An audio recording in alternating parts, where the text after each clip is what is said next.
he is still trying to dissect into his speech to get what are the implications of his second term if he gets to be elected. Well, I want now to bring in the Chief Executive Officer of the KenTrade Network, that is Amos Wangora. Many thanks for making time. Thank you very much for having me. Perhaps we can just start off from what were your biggest highlights during the President's State of the Nation address? I think mainly on issues to do with trade and the growth of the economy as a result of trade, of course, which is within the sphere that we play in. KenTrade was formed to promote trade facilitation through implementing the single window system.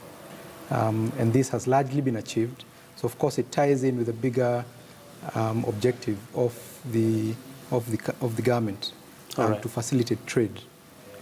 And looking at the developments we've seen in East Africa, where we are a 6-member bloc, now that we did see the addition of South Sudan, and trade remains a key issue for the region, where we are seeing Kenya, one of the biggest trading partners, Uganda, where we've been seeing the trade numbers haven't been growing as fast as we would want.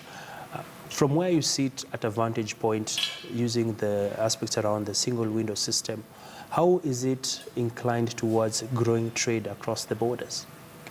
I think there are several aspects, of course, key of which is creating efficiencies around cross-border trade and easing how traders are able then to trade across the border.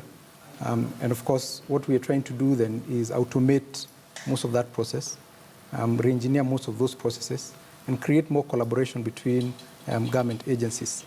The single window has achieved a lot of that. We have about 30 government agencies, mainly who are involved at the border and at the port, who are able to use that single platform to approve documents.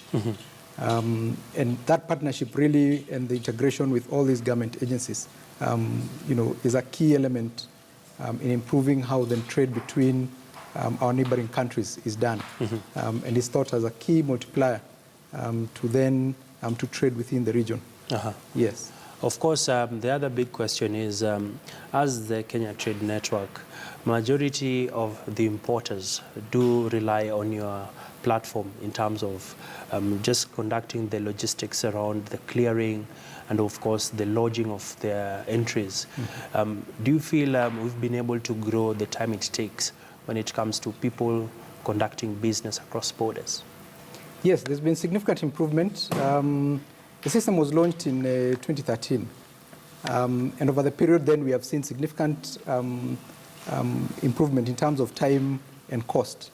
Now, just leveraging on ICT and the fact that then you lodge the documents from the comfort of your office, that you're able then to also do online payments electronically. The TradeNet system is integrated with the KRA iTax system for payments and also with the e-citizen platform. So easing how all these processes are done through ICT has given a lot of benefit to the trade community. The movements they had to make to visit government agencies has really reduced time. The need then to go and visit government agencies in the offices has reduced, which means then there are less queues in offices. There's less time spent. So then they're able to focus more on their core business, including redeploying resources that previously were utilized to run around chasing documentation. So, of course, the drive towards then a paperless environment is what really we wanted to achieve. Now, recent studies carried out have indicated, for example, like the time it used to take to process permits and the time it takes now has reduced by about 3 days, about 62 hours. That's significant.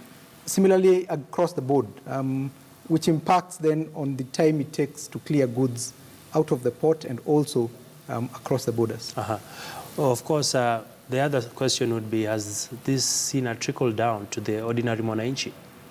Yes, I mean, all these efforts then eventually impact the retail price of goods.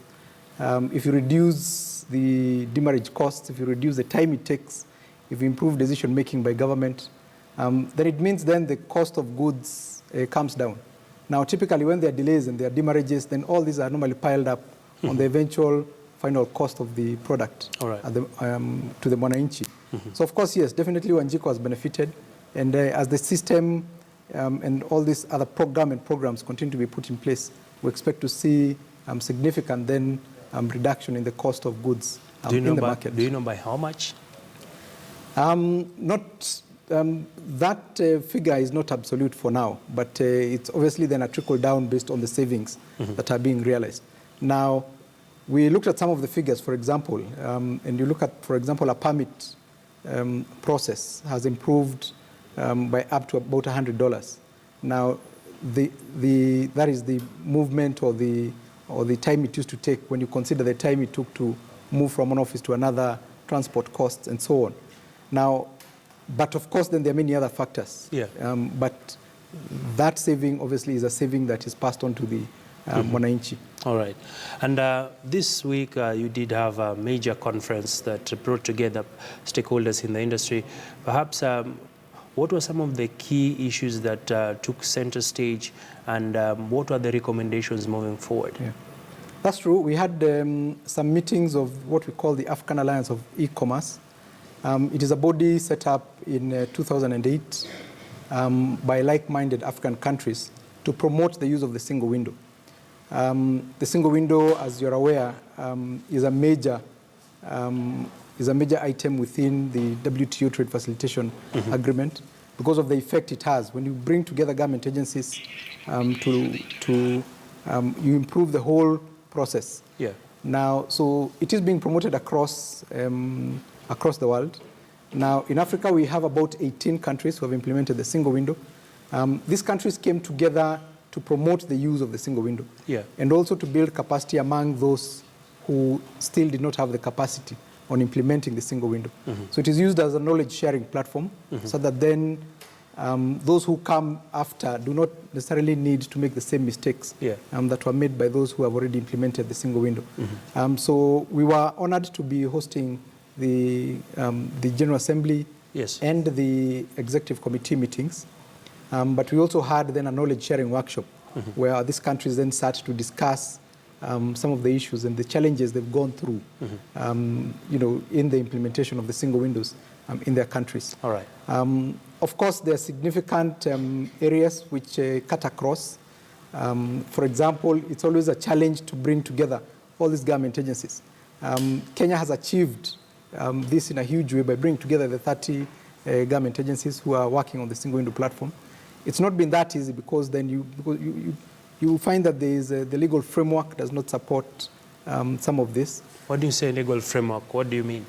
That the mandates of some of these government agencies are all different. So there is duplication. There is duplication. Yeah. There is need to harmonize, some of the legal framework, so that then it is able to support trade facilitation. All right. Now, so that work needs to be done. Now, it is easiest when you are able to bring together those government agencies. All right. Of course, some of the major challenges initially are whether when some of these government agencies think that the entity creating the single window is taking over some of the business. All right. Again, some of the duplications are built into some of the acts or their legal frameworks that create these entities.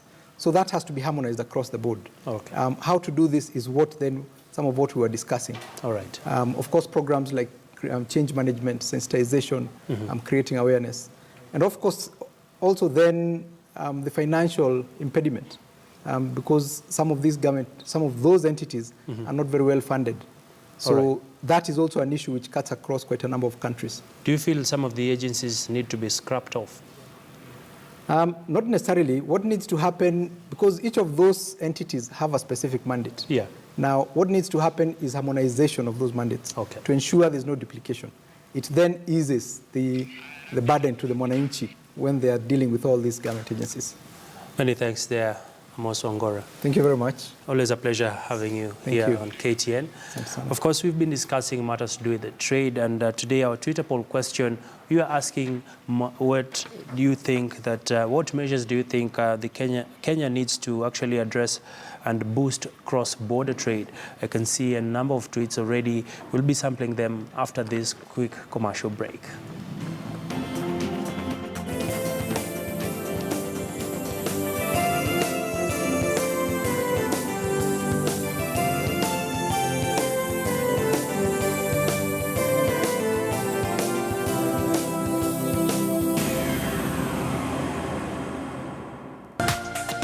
This is KTN News.